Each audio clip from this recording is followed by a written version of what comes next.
Today on Your Money, I'm talking DIY, how to fix your home and car and save some money, the projects you can handle, and the tougher stuff you should leave to the professionals. Plus, the old wet cell phone in a bag of rice trick. Does it really work? And the right to repair, a nationwide movement to give consumers the power to fix their broken electronics. It's all coming up next.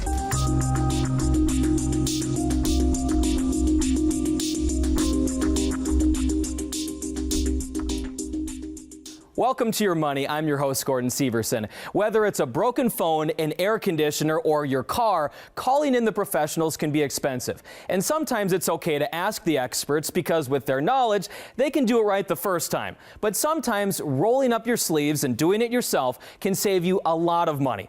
And the projects may be easier than you think. Summer is just around the corner, and now is a great time to start working on those home repair projects. Dan Cummins has some easy projects to help you save some money. Home repair, one of the necessary evils that end up doing a lot of good. And home care expert Bailey Carson says the best way to get started is to prioritize your needs. I think you have to balance two things. One is what's going to save you some money, and two, what's going to make you happy. And what could make you happier than knowing you have a working heating and cooling system? So get that HVAC serviced and clean out your dryer vents. And if the mood strikes you, repair and repaint any chipped, cracking, or faded paint on the outside of your home. Not only will it help preserve the siding, but it looks good as well. So definitely nip things like that in the bud and put them at sort of the top of the priority list. But one of the best ways to save money is by weatherproofing your home. We know that it has a great payback. So by weatherproofing, what I mean is putting caulking or weather stripping around doors and windows. It's going to help you keep in the AC this summer, keep in the heat this winter, save on your utility bills all year round. So how do we budget for all this work? After all, you got to spend money to make money. Carson says to think about how much you've spent in the past year on repairs and then compare that to the projects you want to get done. And then take a certain amount every month and sort of set it aside in your home maintenance or home improvement fund. And then as these things come up, you have that money set aside and you've already planned ahead for it. Some good advice there. As with anything, planning ahead goes a long way. And doing all these things can save you money and provide peace of mind as a homeowner. It's important, and it really can increase your home value, maintain your home value, and save you a lot of headache along the way. Before you start working on any home project, think about your skill set and if you can handle the job. Taking on too much and then having to hire someone else to come and fix your mistakes can be very expensive. A lot of these projects you can handle yourself. Abby Hem has some helpful tips on how to get started and where to go for how-to videos and advice. You likely know the pains of home ownership. There's a lot of joy too, but maintaining that house costs thousands of dollars every year. And of course, with everything costing more right now, that number is up. So we have some ideas to save you some money from Bankrate on your house repairs. First, DIY, do it yourself. If it's an easy fix, try it. Honestly, YouTube has thousands of how-to videos for doing anything in your home. Watch a few, see if it's something you can do safely and efficiently on your own and not end up costing yourself more money in the long run. Second, hire a qualified professional. A lot of large companies that handle plumbing or electricity are more expensive, but paying a little more might be worth it in the long run. A contractor or a company with positive reviews or a strong friend recommendation is a must. Third, keep up with routine maintenance. Some things you can do: touch up exterior paint on your home, seal the cracks outside and in, clean your gutters, change your air filters, make sure those smoke alarm batteries are working. This will help hopefully prevent a large emergency repair down the road. And lastly, save for the worst. Some financial websites recommend saving $1 per square foot per year. Other sites say to save 1% of your home's estimated value, so you're not taken off guard when an emergency repair happens. Also, pick and choose what you fix. If it's cosmetic, you can hold off. If it's a necessity like a refrigerator or something like that, you need to prioritize that purchase instead of, redoing your kitchen. Home projects can be fun. When I bought my first house, I loved tearing out the old floors and putting the new flooring in. And like she said, I watched a lot of YouTube and read a lot of articles online. And if I can do it, anyone can do it. However, one appliance I will not work on is my air conditioner. That's a little above my skill set. Hiring an HVAC company to maintain your air conditioner can be a great investment, and simple maintenance can save you money on costly repair bills. Kayla Schotz spoke with an AC technician to get his advice on what you can do now to ensure your indoor air stays chilly all summer long.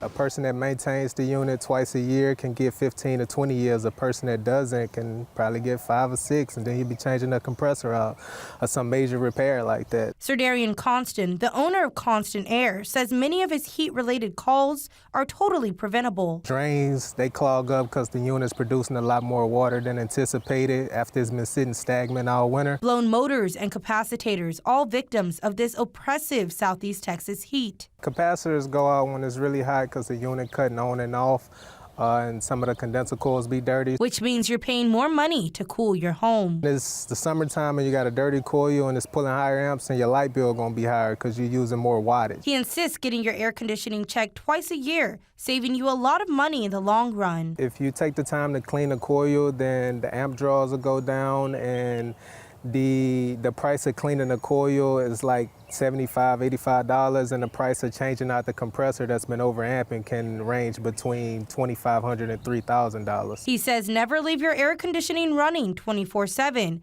Keep it on auto. Don't run the unit to 65, 60 degrees at night. It'll probably never reach that, and you're putting a lot of wear and tear on your unit. So keep it in between 68, no lower than 68, 72 for the heat of the day, and you should be fine. Another great tip, call that technician now to beat the summer rush. When the temps get hot, that's when AC companies get really busy. If you want to avoid those long waits, call them sooner rather than later. Still to come, how to save on car repairs. And does the old trick with dry rice and a wet cell phone actually work? I'll have the answer coming up next. Welcome back. Besides your home, your vehicle is one of your most valuable assets. And these days, buying a new vehicle can be expensive. So I decided to stop by a local repair shop to get some advice on how to keep cars and trucks running as long as possible. Let's say you've got a coupon to save a few cents off per gallon of gas. You might be tempted to run down your gas tank to nearly empty to max out that coupon. But while you're saving money now, mechanics say you could be setting yourself up for a costly repair bill down the road. Running it low on fuel is definitely a very stressful event for a fuel pump. Jim Kirchner at Golden Valley Tire and Service says doing this once or twice won't make a difference. But if you run your tank low all the time, your fuel pump could wear out sooner than it should. And so many fuel pumps these days require hours of labor to access and replace. Kirchner says the pump itself might only cost $100 or $200, but the labor to replace it could cost a few thousand. Gas tanks also have sediment that settles on the bottom, and if you run your tank near empty, Kirchner says that sediment could clog up your fuel pump and also lead to a costly repair bill. The lower the fuel is in your tank, the more of that sediment you could potentially pick up. Putting off your oil change for a few thousand miles could also cost you down the road, so can using the wrong kind of gas. While E85 may be a few cents cheaper, you need to make sure your vehicle can take it. You would see a cap that looks something like this. It says right there at the top, E85 gasoline. Kirchner says that small mix-up could cost you thousands.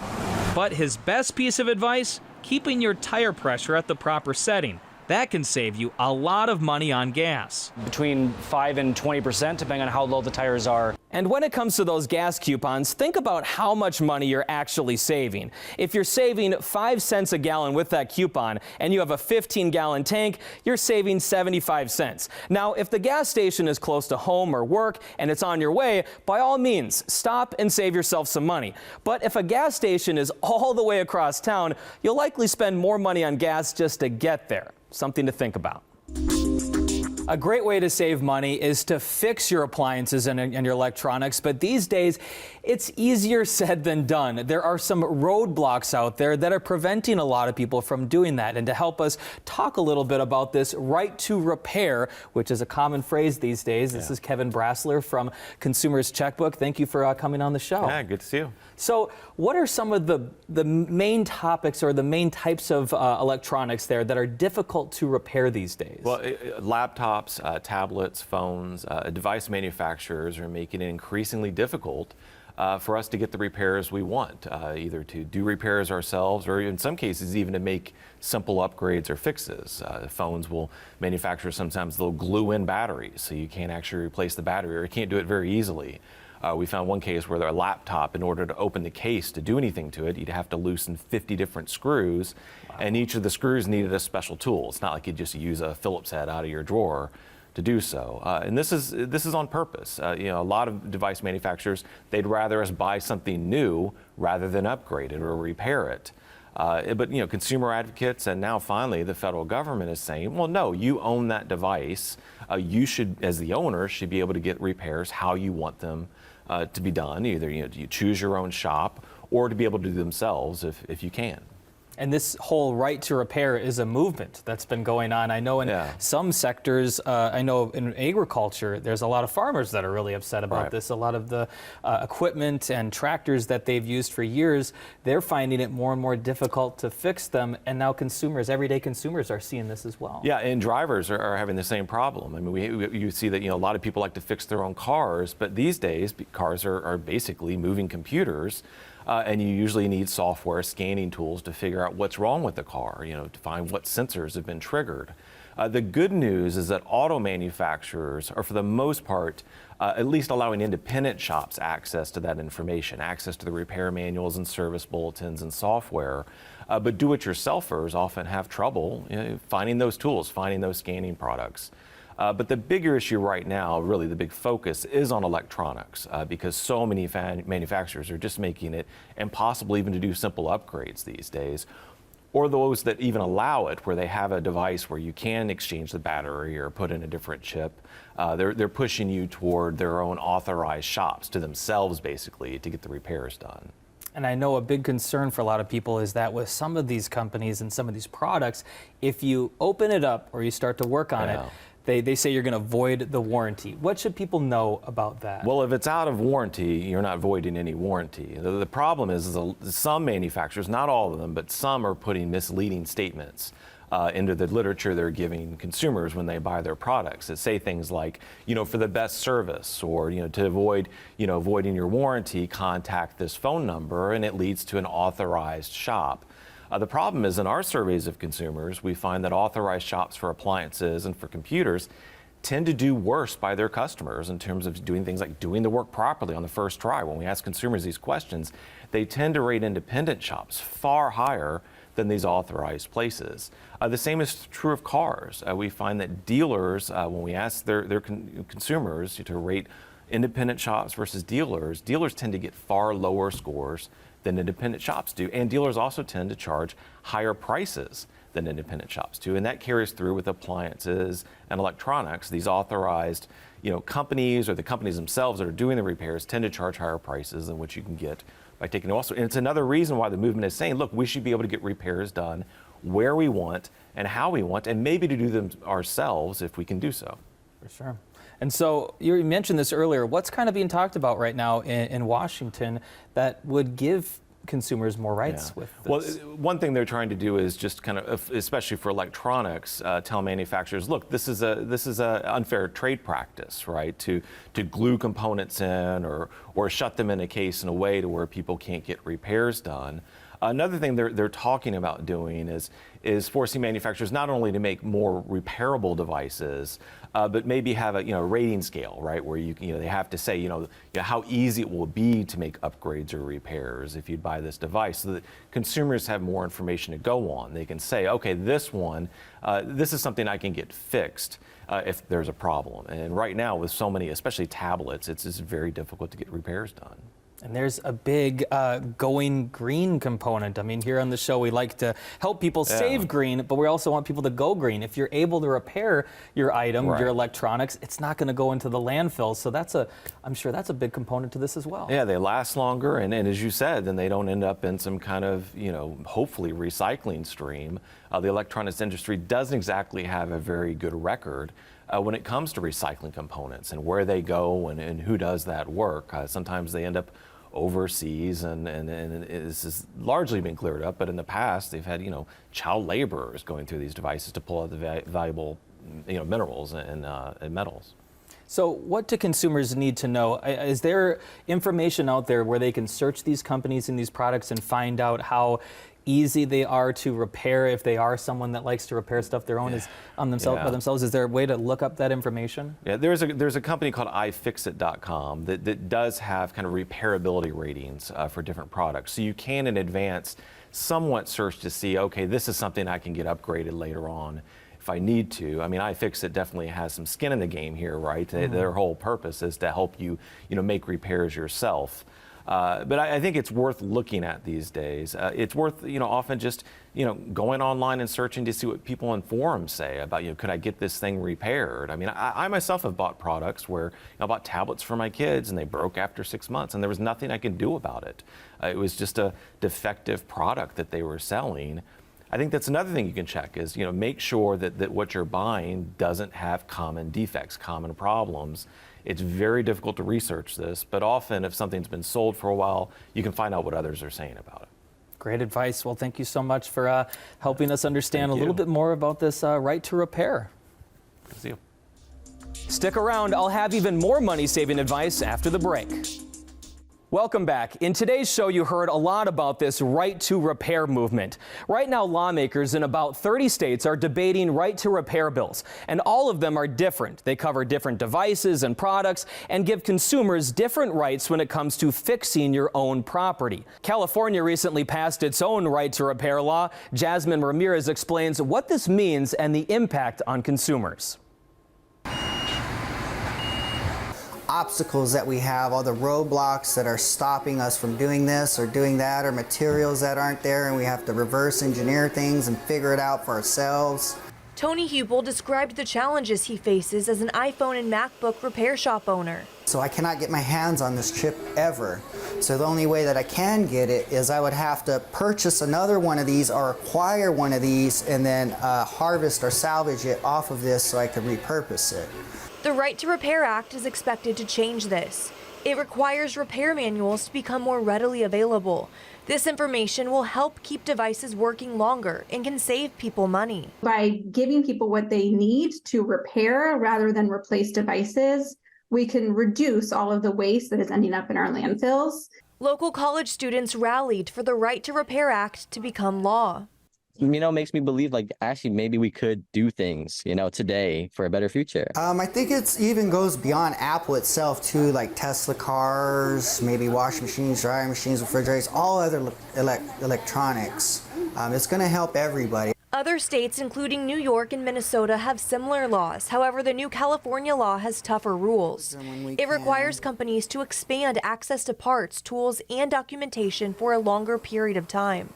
7 years for products priced at $100 or more. 3 years for products between $50 and $99. California's right to repair law will go into effect in July, and it will cover many products that were made after 2021. When I think of fixing electronics, I immediately imagine a cell phone, a cracked screen because someone dropped it, or the dreaded wet cell phone that will cost you hundreds of dollars.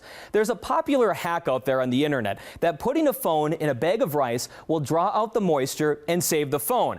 But does that actually work? The Verify team finds out. Have you ever dropped your phone in a lake, pool, or toilet? If so, you've likely heard that immediately putting it in a bowl full of dried rice will protect it from water damage.